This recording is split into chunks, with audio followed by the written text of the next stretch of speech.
ಶ್ರೀ ಗುರು ಬಸವಲಿಂಗಾಯ ನಮಃ. ಜಗಜ್ಯೋತಿ ವಿಶ್ವದ ಮೊಟ್ಟ ಮೊದಲನೇ ಪ್ರಜಾಪ್ರಭುತ್ವದ ಕೇಂದ್ರ ಅನುಭವ ಮಂಟಪ, ವಿಶ್ವ ಸಂವಿಧಾನ, ಪಾರ್ಲಿಮೆಂಟ್, ಲೋಕಸಭೆ ಸ್ಥಾಪಕರು ಆಗಿರ್ತಕ್ಕಂತಹ ಮಹಾತ್ಮ ಬಸವಣ್ಣನವರನ್ನು ಭಾರತ ದೇಶ ಪರಕೀಯರ ಗುಲಾಮಗಿರಿಯಲ್ಲಿ ಸಿಲುಕಿಕೊಂಡು ಅನೇಕ ವರ್ಷಗಳ ಕಾಲ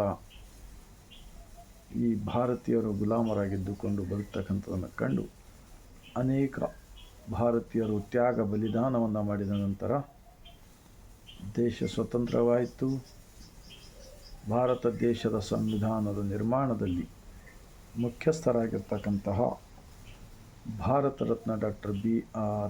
ಅಂಬೇಡ್ಕರ್ಜಿರವರನ್ನು ಸಕಲ ಶಿವಶರಣರನ್ನು ಎನ್ನ ಹೃದಯ ಮಂದಿರದಲ್ಲಿ ನೆನೆಯುತ್ತಾ ಭಾರತೀಯರೆಲ್ಲರಿಗೂ ಬಸವನಾಡು ಅನುಭವ ಮಂಟಪ ಬಸವ ಕಲ್ಯಾಣದಿಂದ ಇಡೀ ಭಾರತೀಯರೆಲ್ಲರಿಗೂ ಶರಣ. 12ನೇ ಶತಮಾನದಲ್ಲಿ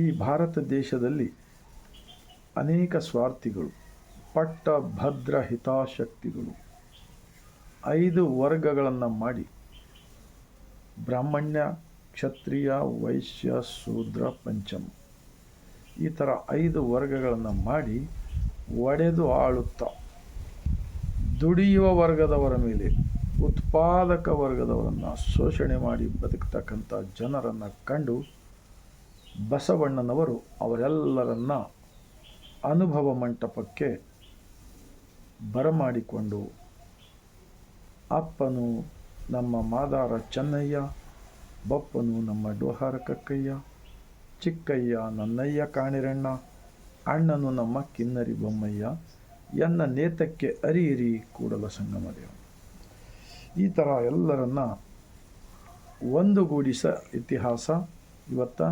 ವಚನಗಳಲ್ಲಿ ಸಿಗುತ್ತವೆ.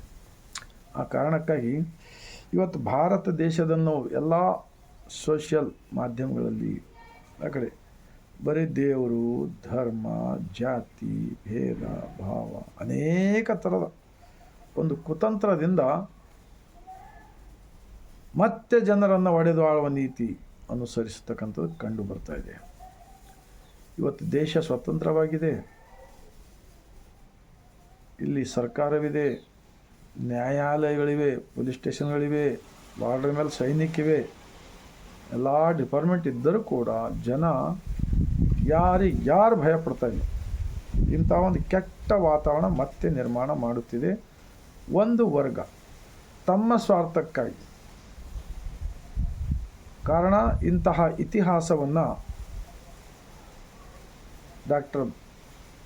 Bharat Ratna doctor B.R. ಅಂಬೇಡ್ಕರ್ಜಿರವರ ಇತಿಹಾಸವಾಗಲಿ, ಮಹಾತ್ಮ ಬಸವಣ್ಣನವರ ಇತಿಹಾಸವಾಗಲಿ, ಶರಣರ ಇತಿಹಾಸವಾಗಲಿ, ಇನ್ನುಳಿದ ಮಹಾಪುರುಷರ ಇತಿಹಾಸವನ್ನು ಜನರು ಓದುತ್ತಿಲ್ಲ. ಈ ಕಾರಣಕ್ಕಾಗಿ ಈಗ ಬಹಳಷ್ಟು ಗೊಂದಲಮಯ ವಾತಾವರಣ ನಾವು ಕಾಣ್ತಾ ಇದ್ದೀವಿ. ಇದೆಲ್ಲವೂ ಕೂಡ ತೊಲಗಿಸಬೇಕಾದರೆ, ಇಲ್ಲದಂತೆ ಮಾಡಬೇಕಾದರೆ ಮತ್ತೆ 12ನೇ ಶತಮಾನದಲ್ಲಿ ಬಸವಣ್ಣನವರು ಎಲ್ಲ ವರ್ಗದವರನ್ನು ಯಾವ ರೀತಿ ಕರೆದುಕೊಂಡು ಎಲ್ಲರನ್ನ ಅಪ್ಪಿಕೊಂಡು ಎಲ್ಲರಿಗೆ ಒಬ್ಬನೇ ಒಬ್ಬ ದೇವರು, ಅಂತಹ ದೇವ ನಿಮ್ಮ ಒಳಗೆ ಇದ್ದಾನೆಂದು ಬ್ರಹ್ಮಾಂಡದ ಕುರುಹಾದ ಇಷ್ಟಲಿಂಗವನ್ನು ಕೊಡೋದರ ಮೂಲಕ ಅಂತರ್ ಆತ್ಮ ಸಾಕ್ಷಿಲಿಂದ ಬದುಕಲು ಕಲಿಸಿದ್ದಾರೆ ಬಸವಣ್ಣನವರು. ಇವಾಗ ಈ ಸ್ವಾರ್ಥಿಗಳ ಬಾಯಿ ಮುಚ್ಚಿಸಬೇಕಾದರೆ ಎಲ್ಲ ವರ್ಗದವರ ವಚನಗಳನ್ನು ಓದಬೇಕು, ಓದಿ ಆಚರಣೆಯಲ್ಲಿ ತರಬೇಕು. ಪ್ರತಿ ಗ್ರಾಮ ಪಟ್ಟಣಗಳಲ್ಲಿ ಅನುಭವ ಮಂಟಪಗಳು ಸ್ಥಾಪನೆ ಮಾಡಬೇಕು. ಅಂದಾಗ ಮಾತ್ರ ಇವೆಲ್ಲ ಹೋಗಲು ಸಾಧ್ಯವಿದೆ. ಈಗ ಇನ್ನೊಂದು ಬಸವಣ್ಣನವರ ವಚನ, ದೇವರ ಕಲ್ಪನೆ ಹೇಗಿದೆ.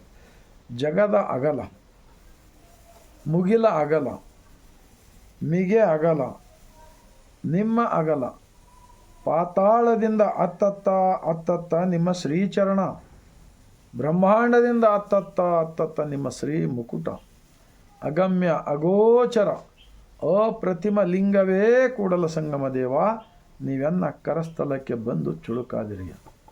ಏನಾಗುತ್ತದೆ ಇದರ ಅರ್ಥ ಗೊತ್ತಾಗೋದಿಲ್ವಾ?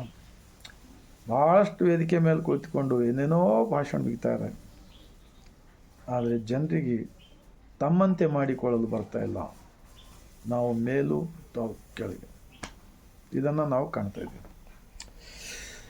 ಇನ್ನೊಂದು ಬಸವಣ್ಣನವರ ವಚನ, ಇವನಾರವ ಎಂದೆನಿಸದಿರಯ್ಯ, ಇವ ನಮ್ಮವನೇ ಎಂದೆನಿಸಯ್ಯ, ಕೂಡಲ ಸಂಗಮ ದೇವ ನಿಮ್ಮ ಮಹಾಮನೆಯ ಮಗನೆಂದೆನಿಸಯ್ಯ. ವಚನ ಅಂಕಿತಗಳು ಬೇರೆ ಏನೇ ಇದ್ದರೂ ಪರವಾಗಿಲ್ಲ, ಅವೆಲ್ಲವೂ ಕೂಡ ಮನೆ ಅಡ್ರೆಸ್ ಇದ್ದ ಹಾಗೆ ಅಂತರಂಗದ ಆತ್ಮ ಸಾಕ್ಷಿವಾಗಿರುತ್ತವೆ ಆ ವಚನಗಳ ನಾಮಾಂಕಿತ. ಇನ್ನೊಂದು ಬಸವಣ್ಣನವರ ವಚನ, ಜಾತಿ ಹಿಡಿದು ಸೂತಕವನ್ನು ಅರಸುವೆ, ಜ್ಯೋತಿ ಹಿಡಿದು ಕತ್ತಲೆಯನ್ನು ಅರಸುವೆ, ಇದೇಕೋ ಮರುಳ ಮಾನವ ಜಾತಿಯಲ್ಲಿ ಅಧಿಕ ನೆಂಬೆನು, ವಿಪ್ರರು ಶತಕೋಟಿಗಳಿದ್ದಲ್ಲಿ ಫಲವೇನು, ಭಕ್ತ ಶಿರೋಮಣಿ ಎಂಬುದು ವಚನ. ನಮ್ಮ ಕೂಡಲ ಸಂಗನ ಶರಣರ ಪಾದ ಪರುಷ ನಂಬು, ಕೆಡಬೇಡ ಮಾನವ. ಪಾದವೆಂದರೆ ಕಾಲಲ್ಲ, ನಮ್ಮ ಶರಣರು ಕಂಡ ಜ್ಞಾನ, ಸೃಷ್ಟಿಕರ್ತನ ಜ್ಞಾನ. ಮಣ್ಣು ಬಿಟ್ಟು ಮಡಿಕೆ ಇಲ್ಲ, ತನ್ನ ಬಿಟ್ಟು ದೇವರಿಲ್ಲ, ಈ ಸತ್ಯವನ್ನು ಅರಿತು ಆಚರಿಸಿ ಬರೆದಿರ್ತಕ್ಕಂಥ ವಚನಗಳು. ಅವ್ರ ಶರಣರು ನಾಳಿನ ಸಲುವಾಗಿ ಯಾರು ಕೂಡ ಕಾದಿಟ್ಟಿಲ್ಲ, ಎತ್ತರ ಮೇಲೆ ಕುಳಿತುಕೊಂಡು ಕೆಳಗಿನವ್ರಿಗೆ ತುಳಿದಿಲ್ಲ. ಅವರು ಎಲ್ಲರ ನೋವು ದುಃಖವನ್ನು ಅನುಭವಿಸಿ ಅವರ ದುಃಖವೇ ಎನ್ನ ದುಃಖ, ಅವರ ಸುಖವೇ ಎನ್ನ ದುಃಖ ಎಂದು ಹೇಳಿದ್ದಾರೆ ಒಬ್ಬ ಪ್ರಧಾನಮಂತ್ರಿ ಮಹಾತ್ಮ ಬಸವಣ್ಣನವರು. ಇವತ್ತಿನ ರಾಜಕಾರಣಿಗಳು, ಇವತ್ತಿನ ಧರ್ಮದ ಬೋಧನೆ ಮಾಡ್ತಕ್ಕಂಥವ್ರು, ಇವೆಲ್ಲ ವಚನಗಳು ಅರ್ಥವಾಗೋದಿಲ್ವಾ? ಇನ್ನೊಂದು ಬಸವಣ್ಣನವರ ವಚನ, ದಯವಿಲ್ಲದ ಧರ್ಮ ಅದು ಯಾವುದಯ್ಯ, ದಯವೇ ಬೇಕು ಸಕಲ ಪ್ರಾಣಿಗಳೆಲ್ಲರಲ್ಲಿ, ದಯವೇ ಧರ್ಮದ ಮೂಲವಯ್ಯ, ಕೂಡಲ ಸಂಗಮ ದೇವ ನಂತಲ್ಲ ವಲ್ಲನಯ್ಯ. ಏನು ನಡೀತಾ ಇದೆ? ಮನುಷ್ಯರನ್ನು ಕೊಲೆ ಮಾಡ್ತಕ್ಕಂಥದ್ದು, ಪ್ರಾಣಿಗಳನ್ನು ಕೊಂದು ತಿಂತಕ್ಕಂಥವ್ರು, ದಿನನಿತ್ಯ ಜಾತಿ ಧರ್ಮದ ಮೇಲೆ ಹಿಂಸೆ ಮಾಡ್ತಕ್ಕಂಥ ಮಹಾಪಾಪಿಗಳೇ ಈ ವಚನಗಳನ್ನು ಪಚನ ಮಾಡಿಕೊಳ್ಳಿರಿ.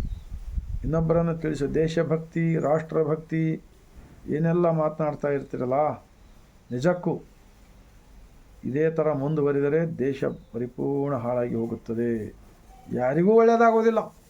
ಯಾರೋ ನಾವು ಸಲುವಾಗಿ ಏನೋ ಕುತಂತ್ರ ಮಾಡ್ತಾ ಇರಬಹುದು, ಆ ಕುತಂತ್ರಕಾರಿಗಳಿಗೂ ಒಳ್ಳೆಯದಿಲ್ಲ, ಹಾಳಾಗೋರಿಗೂ ಒಳ್ಳೆಯದಿಲ್ಲ. ಆದ್ದರಿಂದ ಇಷ್ಟೇ ನನ್ನ ವಿನಂತಿ. ಏನಪ್ಪ ಅಂದರೆ, ಅಂದು ಬಸವಣ್ಣನವರ ಕಾಲದಲ್ಲಿ 97% ಎಲ್ಲರೂ ಅನುಭವ ಮಂಟಪದಲ್ಲಿ ಹಣೆಯ ಮೇಲೆ ವಿಭೂತಿ, ಕೊರಳಲ್ಲಿ ರುದ್ರಾಕ್ಷಿ ಇಷ್ಟಲಿಂಗವನ್ನು ಧರಿಸಿದರು. ವೀರಗಣಾಚಾರಿ ಮಡಿವಾಳ ಮಾಚಿತಂದಿ, ಅಂಬಿಗರ ಚೌಡಯ್ಯ, ಸೊನ್ನಲಾಪುರದ ಸಿದ್ದರಾಮೇಶ್ವರರವರು, ಅಲ್ಲಮಪ್ರಭುರವರು, ಅಕ್ಕ ಮಹಾದೇವಿರವರು, ಕಾಶ್ಮೀರದ ಮೋಳಿಗೆ ಮಾರಯ್ಯ ಮಹಾದೇವಿ ದಂಪತಿಗಳು, ಅಫಘಾನಿಸ್ತಾನ ಮರಳು ಶಂಕರದೇವ್, ಅವರು ಮುಸ್ಲಿಂ ಇದ್ದರು ಮೊದಲು, ಅವರು ಮರಳು ಶಂಕರ್ ಅಂಥೇಳಿ ನಾಮಕರಣ ಮಾಡಿಕೊಂಡು ಶರಣ ಆಗಿದ್ದಾರೆ. ಈ ಥರ 770 ಜನ ಅಮರಗಣಗಳು, ಲಕ್ಷದ ಮೇಲೆ 96,000 ಉತ್ಪಾದಕ ವರ್ಗದವರು, ದುಡಿಯೋ ವರ್ಗದವರಿಂದ ಮಾತ್ರ ಇವತ್ತು ಈ ಭಾರತ ದೇಶದ ಎಲ್ಲ ಈ ಮನುಷ್ಯರನ್ನು ಹಿಂಸೆ ಮಾಡ್ತಕ್ಕಂಥದ್ದು ನಿಲ್ಲಿಸಲು ಬರುತ್ತದೆ. ಆದರೆ ನಿಮ್ಮೆಲ್ಲರಲ್ಲಿ ಒಂದು ಕಳಕಳಿ ವಿನಂತಿ ಏನಪ್ಪ ಅಂದರೆ, ಮುಸಲ್ಮಾನರಿರಲಿ, ಕ್ರಿಶ್ಚಿಯನ್ರಿರಲಿ, ಬೌದ್ಧರಿರಲಿ, ಎಲ್ಲರೂ ಬಸವಾದಿ ಶರಣರ ವಚನಗಳನ್ನು ನಿಮ್ಮ ತಲೆಯ ಮೇಲೆ ಹೊತ್ತುಕೊಂಡು ತಲೆಯ ಒಳಗೆ ಸೇರಿಸಿಕೊಂಡಾಗ ಮಾತ್ರ ಈ ಪಟ್ಟಭದ್ರ ಹಿತಾಸಕ್ತಿಗಳ ಹಾವಳಿ ತನ್ನಷ್ಟಕ್ಕೆ ತಾನೇ ಕಡಿಮೆ ಆಗುತ್ತದೆ. ಈ ಗ್ಯಾರಂಟಿಯೊಂದಿಗೆ ನನ್ನ ಈ ವಿಚಾರವನ್ನು ಮುಕ್ತಾಯಗೊಳಿಸುತ್ತಾ, ತಮ್ಮೆಲ್ಲರಿಗೂ ಮನಕ್ಕೆ ತಟ್ಟಿದೆ. ಆದರೆ ಈ ಭಾರತ ದೇಶದಲ್ಲಿರ್ತಕ್ಕಂತಹ 145 ಕೋಟಿ ಜನಸಂಖ್ಯೆಯುಳ್ಳ ಭಾರತ ಎಲ್ಲರಿಗೂ ತಲುಪಲಿ ಎಂದು ತಲುಪುವ ಕಾರ್ಯ ಮಾಡಿದರೆ ಮಾತ್ರ ದೇಶಭಕ್ತರಾಗುತ್ತೀರಿ, ರಾಷ್ಟ್ರಭಕ್ತರಾಗುತ್ತೀರಿ. ಇಲ್ಲವಾದರೆ ಬರೀ ಬಾಯಿನಲ್ಲಿ ಹೇಳಿದರೆ ಏನೂ ಸಾಧ್ಯವಿಲ್ಲ.